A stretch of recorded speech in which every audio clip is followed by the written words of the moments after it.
Cálculo 1, capítulo 1, límites y continuidad. Repaso de la función compuesta. Esta parte es bien importante para el tema de sustitución o cambio de variable, ya sea para resolver límites, para resolver derivadas o para resolver integrales en su curso siguiente. Tenemos entonces, se sabe que la notación g de a significa que el valor de la función g de x cuando x lo reemplazamos por a. Y se obtiene al sustituir, como decimos, a por x, siempre que x aparezca en la expresión de g de x. Si f de x es una función, entonces g de f de x es la función que se obtiene al sustituir f de x en lugar de x, como estamos acostumbrados a hacerlo usualmente. Siempre que esta ocurra en la expresión g de x. La función g de f de x es llamada la compuesta de g con f y se utiliza el símbolo operacional que está aquí para denotar la compuesta de g con f de la siguiente manera.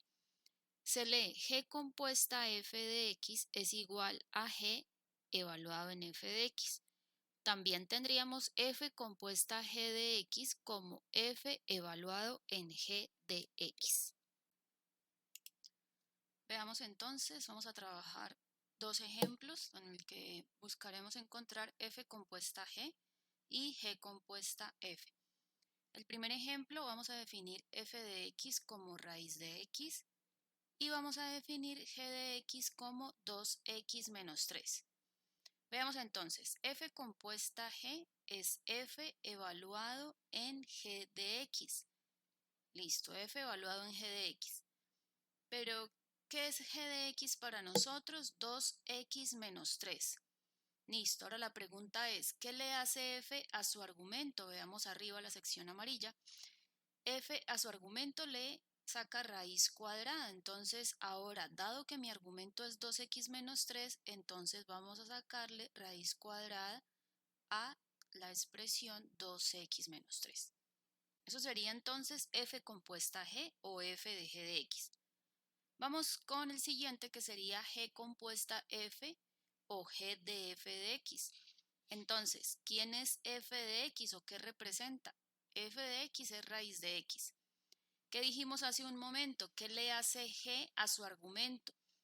Entonces ahora g a su argumento, que es x, miremos arriba, le multiplica 2 y luego le resta 3. Ahora, ¿quién es mi argumento? Raíz de x. Eso significa entonces que a raíz de x le multiplicamos 2 y le restamos 3. Seguimos entonces, vamos a determinar para las funciones f de x igual a x al cubo y g de x igual seno de x, f compuesta g y g compuesta f. Veamos entonces, f compuesta g es f de g de x. Pero ¿quién es g de x para nosotros? Seno de x.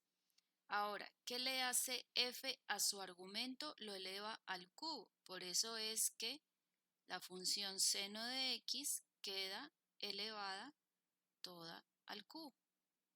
Eso sería entonces f compuesta g.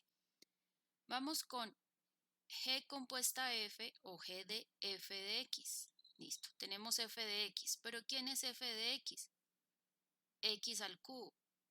¿Qué le hace g a su argumento? Le aplica la función seno. Por eso es que aquí nos queda seno de x al cubo.